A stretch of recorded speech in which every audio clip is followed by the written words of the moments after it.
self-neglect can show up as things like, I'm really independent. I'm hyper independent and I'm proud of it. And, if you want to help me, like, I got this.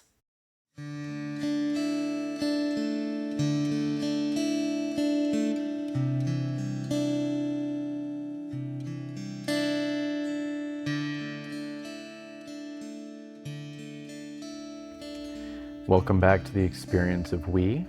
I'm Matthew. I'm Naomi. And we need to start this episode, or we choose to start this episode with a little bit of an aesthetic change. I've noticed over how many videos have we done now? 50 or 60? Yeah, it's gotta be. It's a lot more natural for me to look at Naomi when she's talking than to look at the camera. And whenever we're going over the videos after we make them, I notice that I've got kind of a resting meh face during a lot of the video. That probably wouldn't be true if I was looking at Naomi. And so we are going to switch things up a little bit and not try to, the person talking will probably look at the camera. The person that isn't talking will look at the person talking. Feels more natural to us. Yeah, though I do enjoy exchanging glances with you. And so I'm going to be kind of experimenting, playing around a little. Yeah, so we'll still break the fourth wall with you from time to time, and also look at each other in large part because it honestly helps me regulate my anxiety. Totally. Looking at Naomi. We are each other's favorite meditative focus. Yeah. It's true. It's true. So, we wanted to follow up on our video about relational wounding. Relational wounding is epidemic. We've all experienced it. We all have the reverberations of it in our lives, in our nervous systems, in moments of social anxiety. Yep. And so just to be sure we're all on the same page, a relational wound is when something happens between two or more people that hurts. And that hurt is not processed, metabolized, resolved, worked through together, and the hurt remains untended. It's like taking an emotional cut that just keeps bleeding and we don't put a Band-Aid on it. And I have had many relationships collapse under the weight of relational wounds that happen over time, just like this big pileup of relational wounds that don't get healed. And then the relationship collapses. I was married before to another person. And that, like, I loved her. I loved her. And the relationship eventually collapsed under the weight of many years of relational wounding that we were not able to resolve. We notice that this is true of most people, that they have open relational wounds that are not being tended. And these wounds are just like a wound on our body. If I keep bleeding, eventually I'll become faint from the loss of blood. And so a relational wound is sort of draining your relationship of its vitality over time. And so they all need to be tended in their own way. Some just need a little bit of tending, maybe a little acknowledgement and affirmation of the wound. Sometimes we need to talk about them. Sometimes we need to talk about them many times. And all relational wounds need tending. Yeah, and ideally, the relational wounds are tended in the relationships that we experience them in. That's not always possible. Sometimes the relationships dissolve without that happening. Yeah, I tended a lot of the wounds from my previous marriage by talking about them with Naomi, for instance. Yeah. And so relational wounds need tending, active tending, either in the relationships, ideally in the relationships where they're created, but even afterwards, we can still be holding the relational wounds. We will still be holding them if they're not tended in that relationship and then need to process them together. Yeah. And so today we wanted to talk about one of the ways that those relational wounds pass from person to person. And that way is self-neglect. Neglect is when there is a system by which our needs aren't met, by which our needs for safety and emotional belonging, and in some cases food and shelter, all of these are needs that people have. And so neglect is when there's a system by which those needs aren't met. So not like there was one time where I didn't get what I wanted, but like a system by which the person's needs not being met are normalized. Right. And so an example from my life is that my mother really didn't ever feed me healthy meals. In fact, sometimes she didn't feed me any meals at all. And obviously, everyone misses meals now and again, and not every meal can be a healthy meal. Maybe not even every meal should be. There are pleasurable meals that are can be nourishing in their own way. And also, generally speaking, we need to eat healthy most days. And be fed it all if we're a child. Right. And so my mother, my birth mother, neglected to feed me healthy meals on a regular basis. And so I didn't learn how to eat healthy meals. I didn't learn how to prepare them. I didn't learn how to consume them. I didn't learn how to make sure that I ate well consistently. Yeah. Yeah, and that is an example of how a parent's neglect can turn into a way of being. And so that's what self-neglect is when we experience neglect and it becomes internalized. Self-neglect is what happens when we start to perpetuate the very processes by which we were neglected. And I want to say up front that this is a very understandable adaptation. How else are we supposed to calmly have an ongoing experience of our needs not being met as a child if we don't find a way to cope with it? Yeah, exactly. And so, self-neglect becomes almost, it can become almost a personality.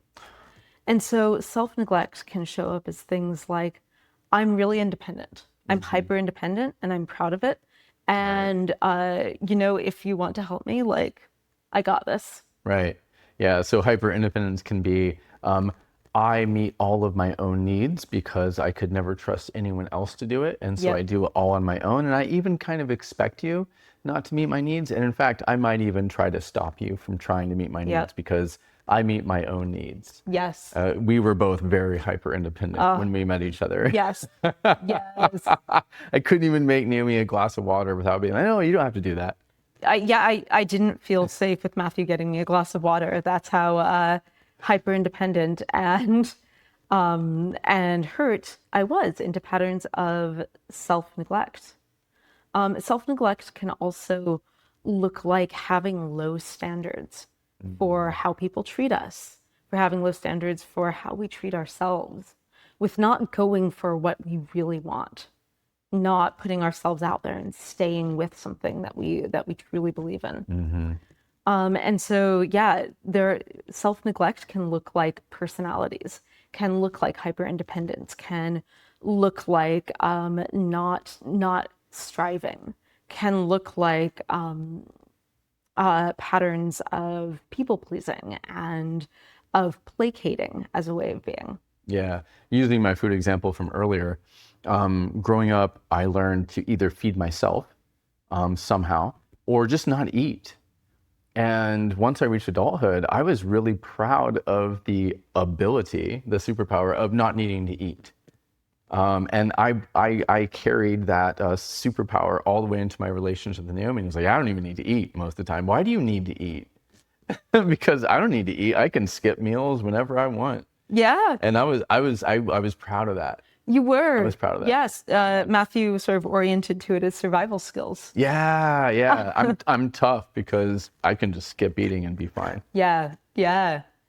And and so as you can see, the self-neglect starts to express in our relationships because it's not just a personal trauma or trait, it's a relational pattern.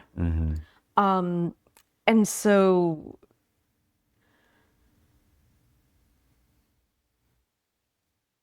And so we can start to show up in our relationships in a way that is self-neglectful. And as we talk about this, I want to say that there are two real cases. One is that we are in a neglectful relationship. We are in a relationship that systematically ignores or doesn't prioritize what we need. And that's possible. And it's possible that we ourselves are gravitating towards self-neglect, are gravitating towards not advocating for our needs, not making them known, not having our boundaries. And either can be, and we can be doing that even in relationships that intend to care about us, Yeah. in relationships where our needs would be welcomed if we brought them, but we can still, like me, turn away a glass of water because I feel so unsafe accepting it. Yeah. And sometimes those two cases can happen in the Exactly. same relationship. And so, easy example from my previous marriage. The eating thing, I learned either not to eat or to feed myself, but I learned to feed myself delicious meals that weren't very nutritious. And my previous life partner also learned to feed herself with meals that tasted good to her but weren't particularly nutritious. And so we shared that self-neglect pattern. Meanwhile, in addition to learning not to eat as a child, I learned not to drink, so I didn't hydrate myself. And my previous life partner noticed that I was always dehydrating myself. And she would just not chase me, but like she'd always set down full glasses of water next to me wherever I was sitting and be like, drink. And the whole day would go by and I wouldn't drink the water. And so that's an example of how you can be in relationships where you participate in the pattern of self-neglect together. And the same relationship can try to address our needs, and we might not participate in having the other person meet our needs. Right. So both can be happening at once in different ways. Yeah. Yeah. And I think that's probably a really common experience. Yeah. Yeah. It normalizes. It normalizes the neglect. Oftentimes it can happen that if someone doesn't feel the permission that they need for what they need, they'll think that their partner shouldn't either. So Matthew gave an example of Matthew had been conditioned not to eat. And so Matthew felt less permission of me to be hungry and need to eat for a while in our relationship. Similarly, I had been conditioned not to have long emotional breakthroughs, not to cry for a extended period of time. Not to be sad. Yeah, totally. Not to feel hurt. Yes. Right? To just absorb a relational wound. Yeah. And not show its impact. Yeah. Yeah, definitely. And so when Matthew and I got together and I'd asked him to be as authentic as possible. I had that as a boundary, as a need, because I knew how dangerous it was not to be. And so Matthew was authentically feeling all of our life and his life before me. Yeah. And so that meant that at times things happened and Matthew hurt. Yeah. And he felt that hurt and shared it with me. Yeah, sometimes I cried. Yeah. Sometimes I felt sad. Sometimes I felt hurt.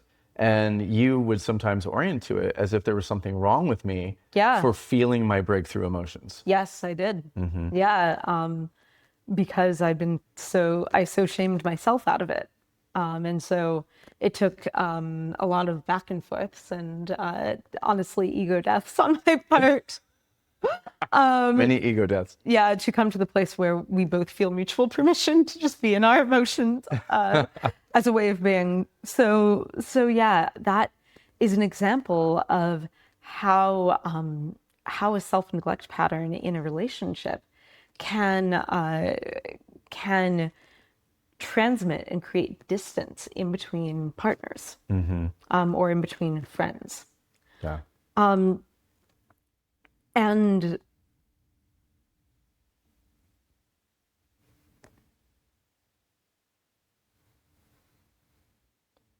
and this can start to become a way of being in relationship. So an, a self-neglect pattern often happens when we have a need in a friendship or relationship, and we don't advocate for it. We don't speak to it. Maybe we don't even notice we had it. And a lot of times, over time, those events built up can become things like resentment, like fear, like Anger, anger, blame, self-devaluation, and or devaluation of the of other the other person. person. Yeah, Yeah, yeah. uh-huh. And by the time we bring it to our companion, our friend, it's no longer just a need. Now it's a relational wound. Relational needs actually give us a chance to come closer together. Needs are our time that we get to affirm our safety with each other in our relationship. Yeah. But if they're not noticed or not advocated for until they've become pain, then now we're in a relational wound. Right. Now, side note, relational wounding isn't the end of the world either. Working through those can actually be really affirming and cementing to the relationship too. And it's nice if it doesn't get there. Yeah.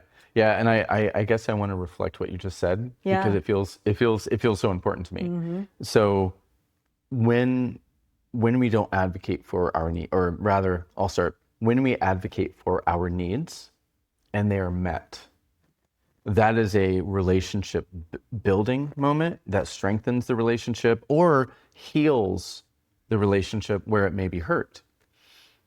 Conversely, when we don't advocate for our needs, when they aren't met, that is a tiny relational wound.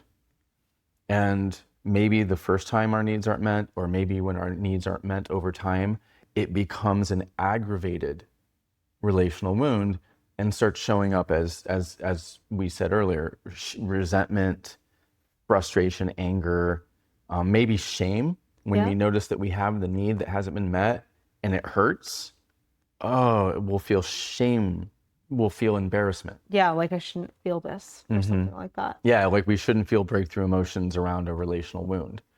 And so sometimes when we don't advocate for our needs and our needs aren't met, a relational wound forms around Yes. the unmet needs. Yes. And so that's an important thing to really get across, is that relational wounds form around unmet needs. Met needs strengthen and bind the relationship. Unmet needs create fracture and relational wounding that then needs to be healed, usually by acknowledgments and a meeting of the needs. But if we don't participate by advocating for our needs, we are participating in self-neglect. Yeah. Yeah. Not every relationship can meet every need when that need arises. And so this isn't a advocating for myself to suddenly do what I want and need in the moment. But our needs need to be an ongoing conversation in the relationship, a thing we keep coming back to if the relationship's not able to meet them. And so what Matthew said about by the time that a need is expressing as pain, it's become a relational wound, it also is a shared experience. So the friend, the companion, the partner that we're bringing our need to might notice that charge, might notice that emotional charge, might feel defensive, might feel hurt, might feel confused, might feel like they can't trust themselves to notice the other person's needs, that they can't trust themselves to show up in the relationship in a way that meets the self-neglecting person's needs. And that can become a wound. That can become a pattern of not trusting ourselves in relationships. that can become a pattern of hypervigilance and like scanning someone for what they need. Yeah. That can become self-reinforcing in that that person can now start orienting to like, oh, there's no space for my needs because clearly I'm not meeting theirs. And now the other person stops bringing their needs as much. Right. And It can also result in taking full responsibility for the other person's needs. This is a real danger. When people don't advocate for their needs, they put their relational partners in a position of either dropping them, right? If you don't name your needs, the other person has a very poor chance of meeting them, and then you're setting your companion or friend or partner up to drop you, or you create a situation where one person has to anticipate all of their partner's needs to avoid dropping them. And now you develop a sense of responsibility that if I don't meet their needs for them, they won't get met, and maybe they'll get upset, or maybe they'll get hurt. And that's why we started, like, there's neglect, like there's neglecting your partner. And we have to go to our partners when we feel neglected, and we will have a video about approaching people in your life who aren't meeting your needs and who are neglecting them. But the intervention, we think, really starts at noticing self-neglect, because it is our responsibilities and our companions' responsibilities to advocate for our own needs to reduce the potential for relational wounding. yeah, yeah, it's true. We can't control anyone else's actions. And if we advocate for our needs and the other person isn't able or isn't willing to respond to them, that's really important to know. And that's not something that we can control. But what we can do is bring them and give them a chance of being met at all. And that's and either way we get data, right? Yeah, either way we get important data. Either way we learn about, oh, I'm safe in this relationship. Now I can relax a little bit more. Now I can maybe take up more of the self-expressive space I want to, or whatever it is. And on the other hand, oh, this relationship isn't able to or isn't willing to meet my needs. And and now I need to make my life decisions based on that truth. Oh man, it makes you think about how, like, now that we're talking about this, advocating for our needs becomes a sort of diagnostic for the relationship. If I ask you to meet my needs and you do, oh, I notice the relationship isn't in a healthy place. Or if you can't meet my needs, we negotiate it. Conversely, if we go in our relationship and we advocate for our needs, and the person either doesn't want to meet them or consistently can't, that's a diagnostic return too. That tells us something about the health of the relationship. And so advocating for our needs is a diagnostic tool to determine the relative health of the relationship. Yeah, yeah, definitely. Definitely. And we do use it that way in our life. Yeah. And so that kind of brings me naturally to the invitation to you, which is to either notice when you have a need or even just a want, a preference that you might not usually speak to, and choose someone that you feel okay approaching and bring it to them. See how it goes. If they don't respond, if they don't respond in the ways that you need, follow maybe one follow-up. That would be bonus points. Is do one follow-up advocating for yourself and just see what happens. You'll learn about the relationship regardless. And there's a chance that you may have trouble noticing an unmet need. Unmet needs can be subtle. Like when we were talking about not having our needs met as a child needs things not just like food and shelter and basic safety, but a child needs emotional safety. A child needs touch and safe holding. A child needs space. A child needs structure, and a child needs room to explore. And so there are a lot of subtle needs that we have. And it can be hard to notice them. Yeah. Yeah. Yeah. Just like a child doesn't always know what their needs are, we adults also don't always know what our needs are. And so, as Naomi was inviting you, a sort of invitation or an easy practice would be notice a need and advocate for it. And as bonus points, follow up on it Yes. in some way. Or conversely, if you don't notice a need in the moment and you notice it after the fact, notice that too, and then maybe go to the same person and name it after the fact. Oh, I noticed I needed this. I noticed I needed you to tell me what time you were going to come over. Yeah. But I didn't ask, and now I just wanted to name. I didn't ask for that need to be met, and in the future, I'd really like you to tell me when you're going to come over.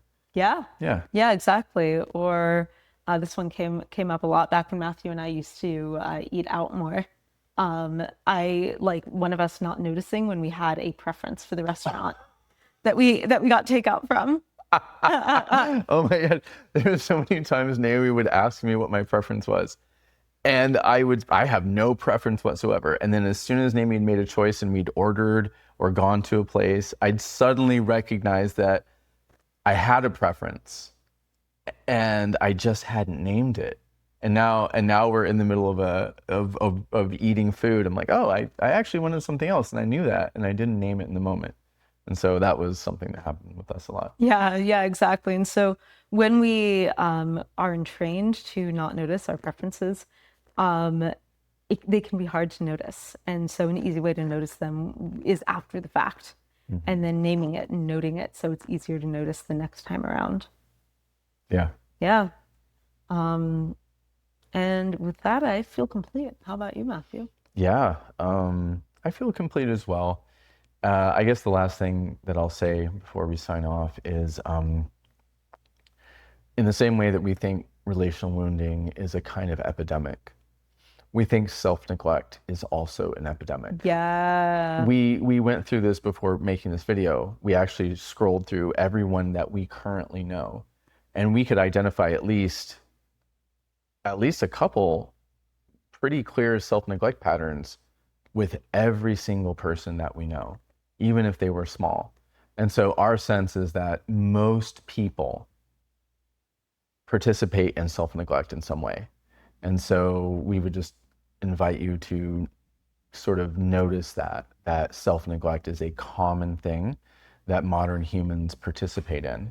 And the first step is Naomi's invitation. Just notice a need, speak to it.